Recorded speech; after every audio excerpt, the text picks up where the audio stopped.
Hi there, it's Kevin with GatheringMagic.com here with a wrap-up video for Goblins in Standard on playing on a budget. Let's just go off the only loss we had against was not the greatest matchups. None of those were really the top tier. We got to see some, Naya was okay. The black-white control is getting very popular, actually. I mean, I guess that would be on the verge of tier. And then we had some, decent decks. With the one rogue deck that we faced against with the flying deck was kind of cool, but it wasn't very competitive for a tuned standard deck. But other than that, I think the matchups we had some good matchups that showcased the power of this deck and that it can be just as fast and just as powerful as a traditional red deck wins. I loved Foundry Denizen. What a boss in this deck. He did a lot of work, especially when you get double Foundry Denizens. And the Goblin Arsonist did fine. In fact, I might actually go up to 4 here, and Legion Loyalist was okay as well.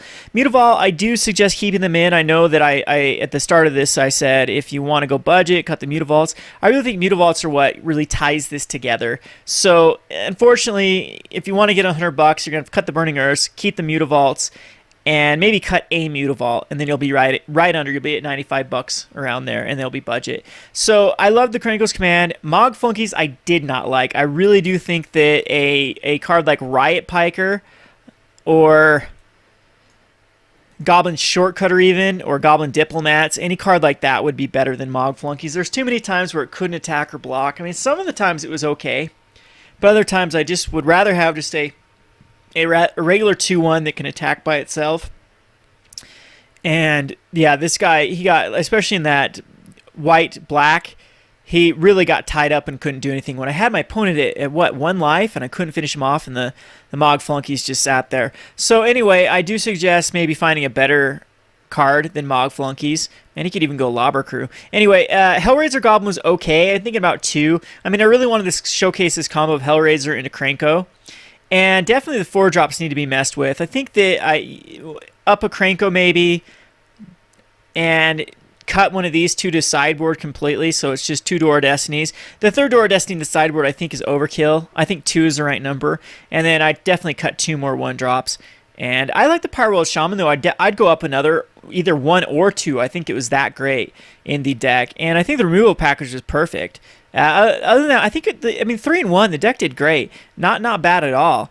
As far as the sideboard is concerned, I think we need Active Treasons or the Mark of Mutinies in the deck, as grabbing Thundermaw Hellkites or grabbing Desecration Demons or even a Restoration Angel isn't bad and can be the difference between winning and losing. I think Active Treason is too powerful if you're red not to play in your sideboard against those type of decks. I mean, Colonial Hydra, plenty of targets right now to cast an Active Treason on.